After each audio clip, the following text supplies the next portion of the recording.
Andre Agassi, thank you so much for joining us on 3AW. No, it's good to be here. Thanks for having me.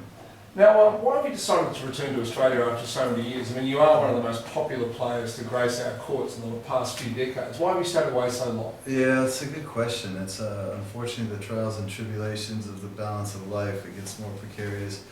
You know, January would be the most ideal time for me to come down, given my respect for the history of how Melbourne is, what it's played in my life. But you know, we have 2 kids, we have school, it's a long trip, I don't stay away. I get the luxury of not having to be away from home for very long these days. But yeah, I wanted to get down here. We made it a point to figure out how we can do it, and we pulled it off this year. It's been far too long. I mean, it really has been, especially given my history here.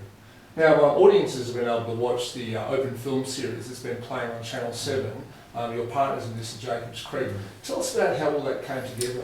They approached me, Jacobs Creek, with the idea of partnering because of my book. They read my book and they loved the concept of the open character component of it. And I didn't really see any overlap from a distance until they came out. And then I started to really look into their support of tennis and also the things that they've done. And I figured, well, if we can do this in a classy,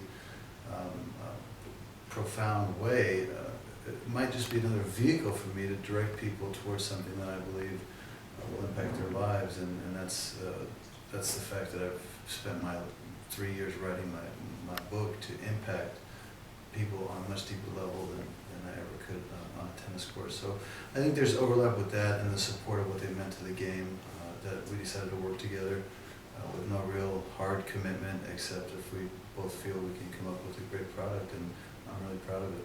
Well, in both your autobiography and the open films, you do reveal a great deal about yourself. Are you naturally an open person? More at times in my life than others. I think it's fair to say I'm an open person, generally speaking, but there's also been a lot of moments in my life I haven't been so open towards, so I've had to learn a great deal. I wanted to understand my life and the reality of how many contradictions existed, and I set about doing that. And then my choice to turn over that book to the world was simply based on, do I think somebody would be better off in their own life for reading it? And I was compelled at that point, because I started to realize all too clearly how much our lives, well, we live these different experiences, how much they overlap. Of course, early on in your career, and I remember it well, I used to watch you with, great affection might be the wrong word, but you were one of the people I love seeing on the tennis court. You're often criticised for being too open, the outfits, the hair. Are you still like that now? Well, I don't know if I'm like that now, but I think I show better judgment, hopefully by the day. It's a work in progress still, but back then it was me rebelling and exploring who I was, not necessarily communicating who I was. So it was a learning curve that took far too long in my mind, but eventually I understood it, but I don't think I really understood it until I was done playing and set about trying to put it all in perspective. Now, if I could just turn to the Australian Open, we're often told, or we like to think here in Australia, that overseas players love flying all this long distance to come and play here. Is that really true, and if so, why? Well, I loved it for a number of reasons. I loved it because I felt like I always had the time to prepare for it. I was very smart about my schedule at the end of the year, and I was already thinking about the beginning of the year. I love the conditions down here. The heat always was a factor that worked for me, felt like. Always a slight breeze on the court. I enjoyed that too. I could utilize the wind as well. The more elements you have, the better it was for me, I always felt. And the people, the sporting fans, I mean, forget about it. This is one of the great sporting cultures in the world, and you felt that energy when you were out there. So if you can come down here prepared, like the conditions, and do it in front of the great sporting fans, it was nice, and it was also easy packing coming down here. I mean, it's very relaxed. You throw in a full pair of jeans and a few T-shirts and all your tennis stuff, and off you go. That would constitute pretty much the entire wardrobe of a lot of Australians. Actually, you once compared to Melbourne to playing in a giant kiln. Is the heat really that bad? Yeah, it was. It could be, for sure. I mean, obviously, if you don't like the weather in Melbourne, wait a minute, is what they say, right? So you could catch a cool day, you could catch a cool tournament.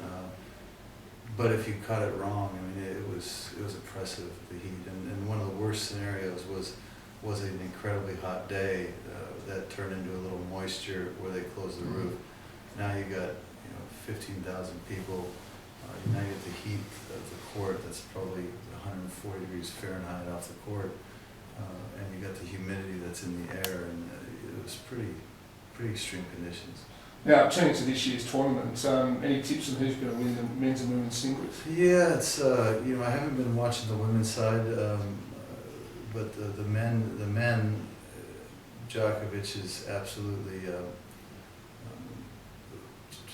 I think played some of the most incredible tennis at different stages, and surviving that match against Wawrinka, it's like it gave him a second life, and he even relaxed more and played lights out in the semis. I think Federer having a difficult match with Tsonga leaves him in a precarious position now going out against Murray, so I have to give Murray the slight advantage there.